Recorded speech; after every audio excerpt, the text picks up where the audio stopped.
Today's story is about a man who had money, but money was like a stranger in his house. His name was Martins, a man in his late 30s, neat in appearance, always well dressed and walking around with the calmness of someone whose account balance was smiling.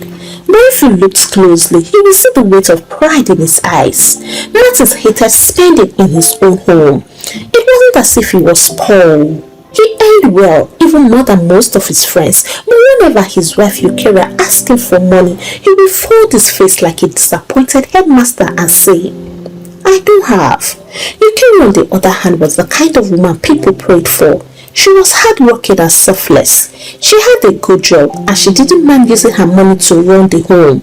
She paid school fees, she stocked the kitchen, she bought clothes for the children, and she even made sure Martins himself looked neat whenever they stepped out together. At first, Eucharia told herself, "This is marriage. Sometimes one person has to carry the other." But as the years passed, she began to notice something strange. Martins never carried her own burdens.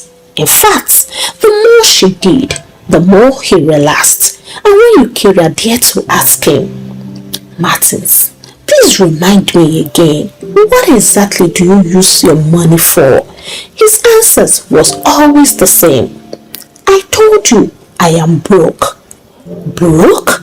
Yet his face was fresh like bottled water, while hers was beginning to show wrinkles of stress. The sad part, even their little daughter Diana, barely 9 years old, had started to notice. She would sit in a corner watching how her mommy ran around from market to kitchen, from kitchen to office, from office back to homework with the children, while her daddy sat quietly pressing his phone. Sometimes Diana would frown, tilt her head like an adult, and mutter to herself, "But isn't daddy supposed to help?" Eucharia kept silent in all of this, and Martins thought her silence meant peace. He didn't know he was building a storm right inside his house. Eucharia used to be a radiant woman. Before marriage, her face was smooth like morning dew, and she walked with confidence. But years into her marriage with Martins, her beauty began to fade like a picture left too long in the sun. She carried responsibilities heavier than her shoulders were made for. Every morning, she woke up very early, packed her children's school bags, ironed their uniforms, prepared breakfast, and still rushed to her office job. When she returned, there was no rest. She would sweep, cook, wash, and supervise homework. And where was Martins? Sometimes sitting in the living room scrolling through his phone. Other times out with friends or locked up in his room pretending to be tired. The stress was beginning to show. Fine lines crept across her forehead. Her once black full hair started showing strands of grey. Even her colleagues at work noticed. "Eucharia, are you okay? You are looking older than your age," they would ask. She would smile and reply, "I am fine." But inside, she was not fine. At night, when the children slept, she would sit on the edge of her bed and ask herself, "So this is marriage that people are being pressured into, or is mine different?" Tears would sometimes fall silently into her pillow. She thought back to their courtship days. Martins was never a giver. The highest he had ever given her was 10,000 naira on her birthday, and even then he complained that things were hard. She had mistaken it for prudence, telling herself he was a man who knew how to manage. But now she realized he was simply stingy. What pained her most was the fact that Martins wasn't broke. She had once seen his bank alert flashing on his phone with millions sitting comfortably in his account. Yet, whenever she asked for money for school fees or house upkeep, his lips always repeated the same two words, "I'm broke." Her body began to give way under the weight of unspoken frustration. She developed headaches that lingered for days, and sometimes she lost appetite. It wasn't that there was no food in the house, it was the stress of carrying the family alone that killed her hunger. But through it all, she tried to smile for her children. She didn't want Diana and her younger brother to feel the emptiness she felt. She would hide her tears, laugh when the cracked jokes, and tell them bedtime stories as if her heart wasn't heavy. Still, children have sharper eyes than adults know. Little Diana had already begun to compare her mother's tired face to her father's fresh one. She noticed how her mother's clothes were becoming old while her father always smelled of new perfumes. And in her tiny heart, Diana began to build questions no child should carry. Why does mommy suffer while daddy enjoys? And why does mommy look old while daddy looks young? She saw how her mother woke up early every morning, rushing from one duty to another like a servant in her own house. She saw how mommy's slippers dragged slowly on the floor in the evenings, how her steps were heavy with exhaustion. She also noticed the strands of grey hair that were appearing faster than they should on a woman not yet 40. She also noticed that her father Martins, his skin was fresh, his tummy was gradually coming out from enjoyment, and his clothes were always new. He ate good food outside, wore perfumes that made people compliment him, and always had fuel in his car, even when mommy said there was no money for food. She asked herself again, if mommy is always paying for her school fees, for food and for clothes, what exactly does daddy pay for? One day, she gathered courage and asked her mother, Mommy, does daddy ever buy anything for us? The question struck Eucharia's heart like a spear. She bent down and kissed her daughter's forehead. Don't worry, my child. Daddy will do more one day. But Diana wasn't satisfied. She kept on watching. She noticed that whenever mommy asked daddy for help, daddy would frown and snap. I don't have. Yet, Diana had once seen daddy's wallet thick with money. Another time, she saw him quickly minimize his banking app when mommy entered the room. Her young soul bored.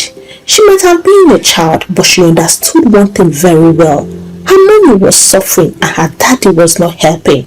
At night, when Eucharia thought her children were asleep, Diana would sometimes hear her cry. She would open her eyes slightly and watch her mother sit on the edge of the bed holding her head in her hands. Diana wanted to hug her and say, Don't cry, Mom, I will help you someday. But she didn't know how to say it yet. Instead, she heard a quiet vow in her heart. Just one day, I would tell my daddy the truth. One Sunday after service, the sun was merciless. The children, Diana and her younger brother, were restless. Their stomachs growled in complaints, and Diana kept holding her little brother's hands, patting it as if to console him. Mommy, I am hungry, the boy whispered. Eucharia's heart twisted. She had searched every corner of the kitchen, cupboards, baskets, even the fridge, but nothing, not even a grain of rice. She stood by the sink for a long moment, pressing her hands against the counter to steady herself. She checked her purse again and saw just 500 naira. It was not even enough to feed the baby, not to talk of her children who eat like warriors. She closed her eyes briefly. She wanted to cry, but she knew she had to be strong for her children. She turned to them. Don't worry, my darlings. Mommy will figure it out. But Diana was watching her closely, her small eyes sharp like a hawk's. She could tell that her mother's smile was fake, a smile painted to cover pain. At that moment, Martins appeared from the bedroom, humming a tune as he adjusted his wristwatch. He looked fresh, with the scent of his expensive perfume filling the sitting room. He jingled his car keys in one hand and whistled lightly as if the world was his to enjoy. Eucharia, gathering courage, asked quietly, Martins, what do we do about food? The children haven't eaten since morning. Martins thought, turned and frowned. Eucharia, please don't start. I told you already. I don't have. Her heart sank. But before she could say another word, Martins added with a dismissive wave of his hand, I am going out. I'll be back very soon. Eucharia stared at him. She knew what going out meant. He was heading to one of those restaurants to eat a good meal, leaving his wife and children behind. Her lips trembled as she asked again, this time almost begging, So Martins, you will eat outside while your children stay hungry? Martins glared. Don't provoke me this afternoon, Eucharia. Who told you I am going out to eat? I said I don't have. He stamped towards the door. Diana's small heart couldn't take it anymore. She had been listening, watching, and observing. As Martins entered his car and started the engine, she ran outside. Before her father could reverse, she stood right in front of the car, her small frame blocking the way like a soldier on duty. The car honked loudly, but Diana didn't move. She spread her arms wide, her eyes blazing with fury no one had ever seen in her before. Martins lowered the window. Diana, move away from that place before I knock you down. No way, Daddy, she replied. Startled, Martin stepped out, slamming the door behind him. Are you mad? Do you want to die? My friend, get away from that place. But Diana's chest rose and fell quickly as she shouted back, her small fist clenched. You are wicked, Daddy. You are a very wicked man. Martins froze, his mouth hanging slightly open. His own daughter, his 9-year-old, was calling him wicked to his face. You eat outside while Mommy and us stay hungry. You let her work until she looks old while you look fresh. Is that what a father should do? Other men are called husbands and fathers. But you, what are you? The words hit him like bullets. For a moment he just stood there staring at her, but pride and anger rose inside him like fire. Shut up, he shouted, and before anyone could stop him, he raised his hand and struck Diana across the face. The little girl staggered but stood firm. Tears filled her eyes, but she refused to stop. She pointed a trembling finger at him. God is watching you, sir. Just know that he's up there seeing everything you are doing. One day, you will regret all you have done to Mommy and us. That was too much for Martin's ego. In a fit of rage, he grabbed her and began to beat her, forgetting she was just a child. Diana! Eucharia screamed from the doorway. She ran outside, trying to pull her daughter away from her husband's grip. In the struggle, Martin's wallet fell from his pocket and landed on the ground with a thud. It sprang open and thick bundles of cash flashed under the sunlight. Eucharia's sharp eyes caught it. With the speed of a desperate woman, she picked it up, quickly folded it, and with trembling fingers, she tucked it deep into her braids, covering it neatly so it wouldn't show.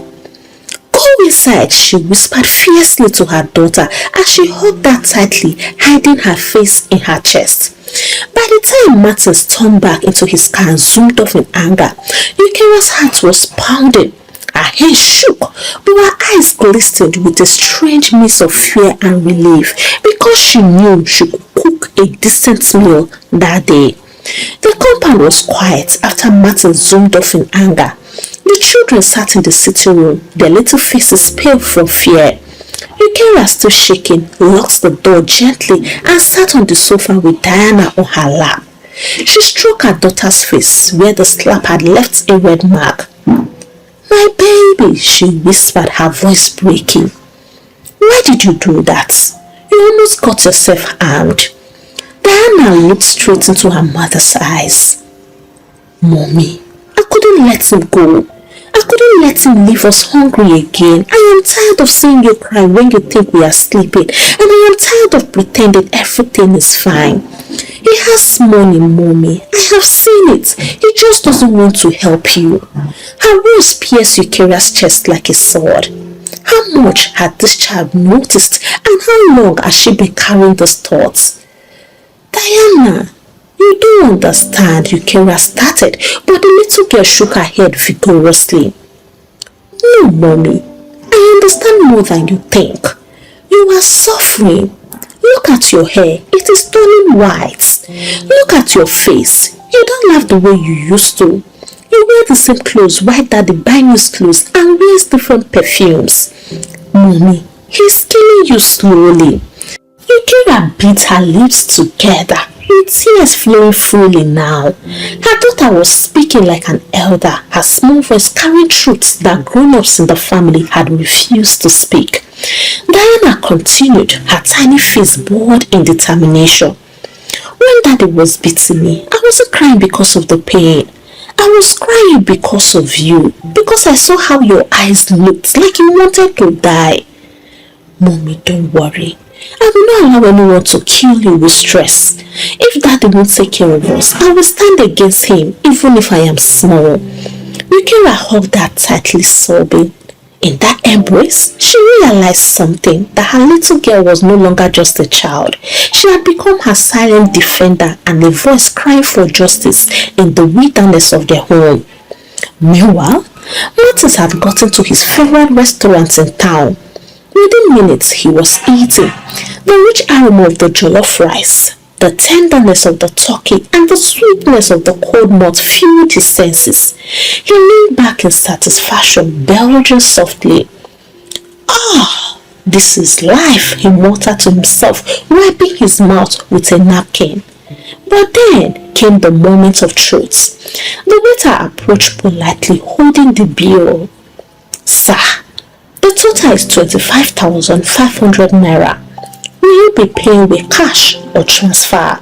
Martin smiled confidently and dipped his hand into his pockets. It was empty. He checked the other pockets.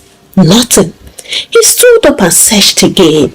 His fingers fumbled all over his clothes. He even bent under the table to check for it, but the wallet was gone. The waiter cleared his throat. Sir? Martin forced a laugh. Don't worry, I will just do a quick transfer. He brought out his phone and opened his banking app. He typed in his PIN. Loading, loading, loading. The banking network decided to go on vacation that moment. His heart skipped. He tried again. The same thing. Minutes passed. He kept on trying, refreshing and shaking the phone like the network would hear his anger. Nonsense network, he muttered with sweat forming on his forehead. By now, other customers were beginning to notice. A man at the next table whispered to his wife, Looks like Oga no get money. She chuckled quietly. The waiter returned, less polite this time. Sir, people are waiting for seats. Please, can you settle your bill? Martin's ears burned. He adjusted his shirt, pretending to be calm. I told you his network problem. Just give me a few minutes. Those minutes turned into almost an hour. The waiter hovered nearby, tapping his pen against the bill. His face was already showing impatience. Martin sat there, fuming silently, but his pride was dying slowly, crushed under the weight of embarrassment. Finally, the app opened. He made the transfer quickly, and when the waiter confirmed it, he stood up and walked out of the restaurant like a man who had just fought a war and lost. As he drove back home, his mind was clouded. He couldn't bring himself to ask Yukiri about the wallet. Why? Because he had sworn with his mouth that he didn't have money. To now ask about a missing wallet full of cash would expose his lies. At home, Yukiri had quietly used the money from the wallet. She cooked yam porridge with dry fish, pepper and palm oil. The sweet aroma filled the house. The children ate with smiles. Even Diana still saw from the beaten little plate and said, Mommy, can I please have some more? Yukira looked at them and whispered in her heart, No, enough is enough. My children will not die because of hunger. And from today, I choose me. We must survive and will no longer wait for Martin's mercy. I just have to find a better way to manage my salary. That night, after the children had eaten and fallen into a peaceful sleep, she sat alone in the sitting room. She brought out the remaining money. She counted it. It was 90,000 naira. Her chest rose and fell as anger mixed with relief. So all this while, he had this much and he let his own children go hungry. He let me carry the world on my shoulders while he played broke. That night she made a decision that changed her life forever. From now on, my salary will not be poured endlessly into a leaking basket. I will divide it. One part for the children, one part for feeding and household essentials, and the last part for savings to set up a business as a side hustle. The next day, Yukira took a portion of the hidden money and went to the market. She bought food in bulk. She stocked the kitchen like never before. When the children came back from school and saw food everywhere, they were so happy.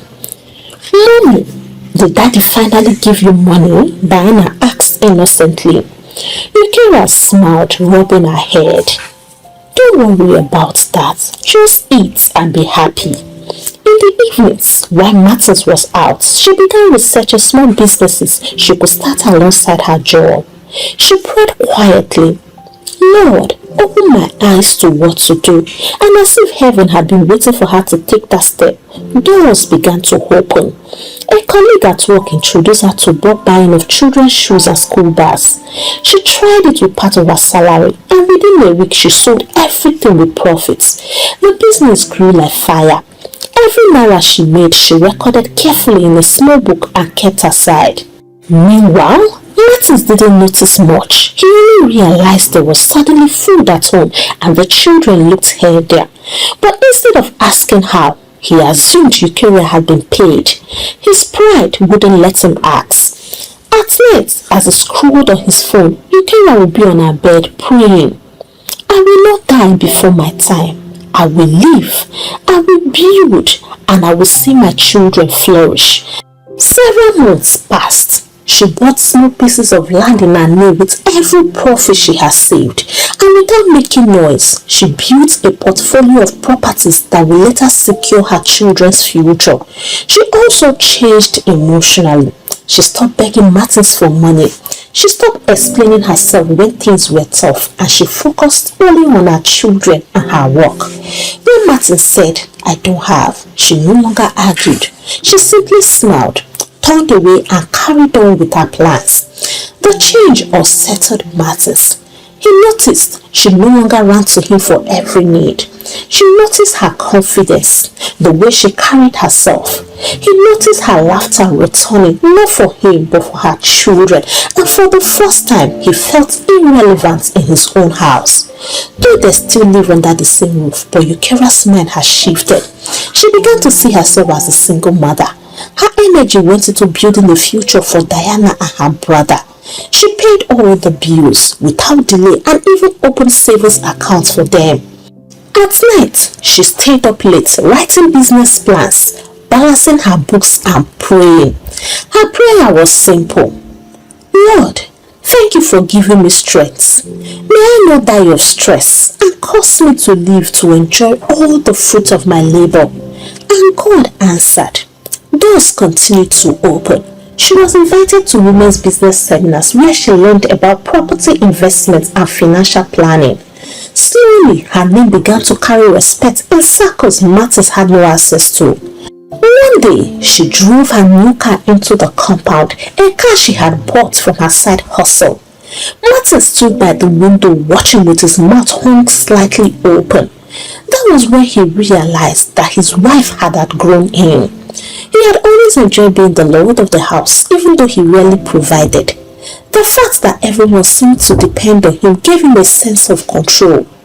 But now, things had changed so fast. He remembered how she called the technician and not asking him to help when the generator got spoiled. That day, he felt relieved that at least she had stopped disturbing him. But seeing her new car now, that relief turned into discomfort. He began to feel invisible, like a stranger in his own family. The children ran out, screaming with joy. "Mommy bought a car! Mommy bought a new car!" They danced around it, touching the doors. Martin stood by the window watching with his arms folded and his heart boiled. How can my wife buy a Tieruba car while I am still using Tokumbo? Later that evening, he confronted her. "Eucharia, where did you get money for a car? Which man bought it for you?" She calmly replied, "Martins, not every woman needs a man to buy things for her. Some of us work and plan." The words cut him like a sharp blade. A week later, he tried to change status. He came home one evening and said with forced cheer, "Eucharia, darling, I have been thinking. Maybe it's time we open a joint account. I think we should start planning together as a couple. What do you think? He expected her to melt, to feel honored that he had finally offered her access to know what comes to him and all of that. But Eucharia looked him in the eye, her face calm but firm. Martins, keep your money. In fact, take it to the grave. I don't need it. And for the joint account, no thank you. The words struck him like thunder. You had your chance, she continued. When I needed you most and when the children needed you, but you looked me in the eye and said you don't have, while you had plenty. Now that I've found my own way, you want to share? No way, sir. I have built my life around God and my children. You can continue living in your secrets. Martin swallowed hard. He didn't realize his wife wasn't afraid of him anymore. She wasn't even begging and she wasn't crying. She was simply done. From that day, he noticed things more painfully. His children now said mommy before they said daddy. They went to Eucharia when they needed help, advice or even pocket money. At church, people praised her for her commitment, her strength and her progress, while he stood beside her like a shadow that is invisible. One evening, as Eucharia helped Diana with homework, the little girl said innocently, Mommy, when I grow up, I want to be strong like you. Daddy is always tired, but you are never tired. Martin's chest ached at the words. He wanted to shout just to defend himself, but he knew it would be useless. The truth was written all over his life. One Monday morning, he was summoned to his manager's office. He entered with his usual swagger, only to meet three serious-looking faces staring back at him. His manager, his HR officer, and a man from the headquarters. Mr. Martins, his manager, began carefully. Due to restructuring and some unresolved issues with your departments, the company can no longer keep you. You are hereby relieved of your duties, effective immediately. The words crashed into his ears like heavy drums. Excuse me? You mean I am sacked? Yes, the HR replied coldly. We will pay you 3 months' salary in lieu of notice. Please return all company properties. By the time Martins walked out of the building that afternoon, his world had shifted. The pride he once carried was nowhere to be found. He felt small, weak and exposed. He drove absent-mindedly. He got home and sat in the living room staring at the wall until Eucharia entered. She was wearing a simple dress, but she looked radiant, glowing with the peace of a woman who has stopped living in fear. Eucharia, he began, his voice hoarse. She looked at him briefly. Yes, Martins? I lost my job today, he stammered. She didn't flinch. I am sorry to hear that. May my good God give you the strength you need to carry on, she said, and walked into the room. Martin's chest tightened. Eucharia, please. I know I have failed you. I know I was selfish, but please forgive me.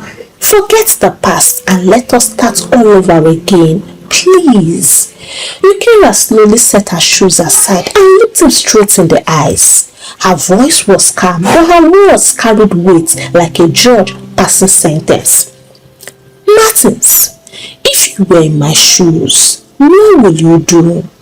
Oda opened his mouth, but no sound came. He tried to speak, but the truth choked him. He remembered how she carried the family alone, how she cried that night, how she grew old before her time, how their daughter risked her life just to defend her, and he also remembered enjoying himself at the restaurant, leaving them hungry. If he was in her shoes, he would have left long ago, but he couldn't say it. He just sat there staring at her with guilt burning in his insides. From that day, their marriage changed. Not healed and not restored, but patched. They still lived under one roof, but the bond was broken. Eucharia focused on her children, pouring her love and resources into them. She lived like a single mother in marriage, independent, strong and wiser. Martins lingered in the house like a faded shadow, watching as the woman he once neglected became greater than him, and the question hung in the air like a cross he couldn't shake. If you were in my shoes, what will you do? Till today, Martins has never answered. Hey, African Tales by Kama Tribe, how are you all doing? For me, I am doing just fine. I hope you enjoyed the story as much as I did. Before I leave today, I would like to say this. A home cannot thrive when one person carries the entire weight while the other withholds. Love is not proven by words alone, but by the sacrifices we make for one another. If you are blessed, let your family feel that blessing. Anything less slowly kills trust, respect, and even love itself. Now let me ask you, my dear Karma tribe, if you were in your Kira's position, would you forgive and rebuild, or will you simply move on and protect your peace? Share your answers with me in the comment section. And if you have not subscribed to this channel, I beg you in the name of God to punch on that subscribe button. Don't forget to give the story a thumbs up, share out to your loved ones. And until I bring another interesting story your way, it's a goodbye from here, and God bless you.